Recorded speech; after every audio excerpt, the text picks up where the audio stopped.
हाय, hello, नमस्कार. मी Archana, Archi's crafty कॉर्नरमध्ये तुमचं सर्वांचं मनापासून स्वागत करते. तर गुढीपाडवा आणि प्रकट दिन आलेला आहे जवळच, तर म्हटलं आता घर आवरायला काढावं.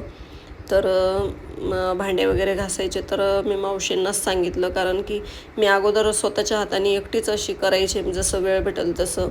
आणि आता नाही का मला होतच नाही ते वर चढ खाली उतर, परत आपणच काढा आपणच ठेवा. आता हे सगळं करत करत माझे पाय आधीच इतके दुखत आहेत, गुडघे ते. तर इतकं सगळं करणं होत नाही आता एकटीच्याने. नाही पटत तरी करून घ्यावंच लागतं. आणि त्यांना पैसे गेलेले परवडते, पण त्या हॉस्पिटलला पैसे तर जातात, पण आपल्याला शरीराला जो त्रास होतो तो कोणी आपलं घेऊ पण शकत नाही. तो त्रास आपल्याला सहन करावं लागतं.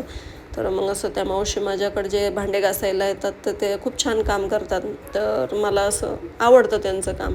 तर मग त्यांनी डब्बे वगैरे सगळे घासले, परत बारीक बारीक भांडे ते सगळं घासायला दिलं. परत मला त्या काय म्हणे, फ्रीजमधलं पण काय असेल तर ते पण देऊन टाका, म्हणजे तुमचं किचन एका दिवसातच सगळं स्वच्छ होऊन जाईल म्हणे. तर मग मी ते भाजी वगैरे ठेवायचे ते बॉक्स असतात ना, ते सगळं त्यांना घासायला दिलं. मग मी तोपर्यंत सगळे स्टाईल स्वच्छ पुसून काढले, चिमणी फिल्टर वगैरे सगळं स्वच्छ केलं. आणि जे भिंती आहे ते पण चांगलं असं पुसून काढलं, कारण ऑइल पेंट आहे, त्याला पुसलं जातं छान. आणि फ्रीज पण छान पुसून वगैरे काढलं. आणि मग त्यांनी रॅक वगैरे सगळं, छोटं रॅक मोठं रॅक सगळं घासून काढलं त्यांनी.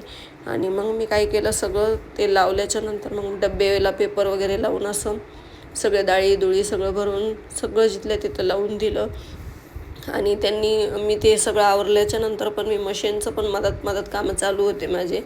तर पडदे आणि सोफा कवर हे सगळं धुवायला काढलेलं. आणि मग ते सगळं मशीनला लावलं होतं, तर ते मग बाहेर वाळू घातलं ते. आणि जे फ्लॉवर पॉटमधले फ्लॉवर्स वगैरे ते सगळं आहे, त्याच्यावर पण इतकी धूळ असते, ती दिसत नाही अशी, पण खूप धूळ निघाली त्याच्यात पण.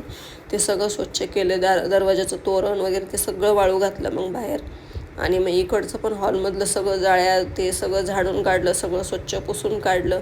आणि सोफा कवर मग चेंज केला. माझ्याकडं 3-4 प्रकारचे असे सोफा कवर आहे, तर मी बदलून टाकत असते. मला तेच टाकायचं म्हटलं का खूप बोर होतं मला. तर मग असं छान वाटतं वेगवेगळे टाकल्याच्या नंतर. मग हे सगळं पडदे वगैरे वाळल्याच्या नंतर पडदे लावून घेतले. आणि सोफा कवर पण टाकलं. त्याच्यानंतर हे फ्लॉवर्स वाळले, ते पण जिथल्या तिथं जसं आहे तसं ठेवलं. आणि टी व्ही पॅनलपाशी ते असं मी खाली ग्रीन मॅट टाकत असते, कारण त्याच्यावरती मग ते वस्तू वगैरे ठेवलं ते छान पण दिसतं, आणि धूळ पण मग त्याच्यावर जाऊन बसते, त्या शोकेशमध्ये बसत नाही. तर असं सगळं मग इथं पण मी असे छोटे छोटे झाडं लावले, त्याला पण पाणी वगैरे ते दिलं. सगळं स्वच्छ पुसून घेतलं टी व्ही ते. आणि अशी स्वच्छता झाली की बरं वाटतं. मग सगळं घरं आवरता 8 वाजले. त्याच्यानंतर मग आता संध्याकाळचा स्वयंपाक. दावूंची तब्येत पण बरी नव्हती, त्यांना टायफॉईड झालेलं होतं, तर तेलकट जमत नाही. मग त्यांच्याबरोबर आम्ही पण तसंच खातो आहे. तर मग मुगाच्या डाळीचं वरण, ज्वारीच्या भाकरी, भात असा स्वयंपाक केला. आणि हे असं सगळं क्लीन केलेलं. आणि जे छोटे छोटे जे काचेचे बरणे आहेत ना, तर त्याच्यामध्ये मग मी अशा डाळी वगैरे ते भरून ठेवलं. आणि जे जास्तीचं आहे तर ते असं मोठ्या डब्यामध्ये ठेवून देत असते, जसं लागते तसं वरतीच ठेवते.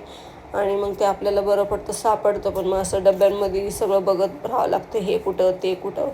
म्हणून असं वरती असं ठेवलं की मग मला इझी जातं घ्यायला पण हात लगेच. तर असं छान वाटतं. आणि मग तिथल्या तिथंच साखर, पत्ती आणि मसाले जे आहे, तर माझ्याकडं गोल स्टीलचा डब्बा होता, ते 7 वाट्यांचा, त्याच्यात ठेवत होते, पण ते खूप मिक्स होऊन जायचं. म्हणून मग मी ऑनलाईन असे काचेचे छोटे छोटे बरण्या मागवले होते, तर त्याच्यातच वेगवेगळे असे मसाले, जिरे मोहरी असं भरून ठेवलं. आणि ते इझी पण जातं घ्यायला. आणि सगळं जिथल्या तिथं गेलं, सगळं स्वच्छ झालं, तर घर असं मोठं मोठं वाटायला लागतं सगळं स्वच्छ झाल्यावर. आणि आपल्याला पण फ्रेश वाटतं किचनमध्ये. मग किचनमध्ये आपणच असतो, तर त्याच्यामुळं आपल्याला एक वेगळा आनंदच असतो की ते सगळं जिथल्या तिथं गेलं, सगळं स्वच्छ झालं आहे, तर बरं वाटतं. तर हे एक मॅग्नेट मी मागवलं होतं, चैत्र वैशाख ज्येष्ठ आषाढ हे कॅलेंडर समजा मराठी. तर ते तिथं फ्रीजच्या तिथं लावलं. आणि छान वाटतं आहे ते. अशा पद्धतीत तेलाची बॉटल वगैरे सगळं जागेवर जसं लागल तसं किचन वाट्याजवळच सगळ्या गोष्टी आहेत माझ्या, कारण माझं फर्निचर वगैरे केलेलं नाही किचनमध्ये सध्या. बघू पुढे, आता सध्या जसं आहे तसंच धकवायचं.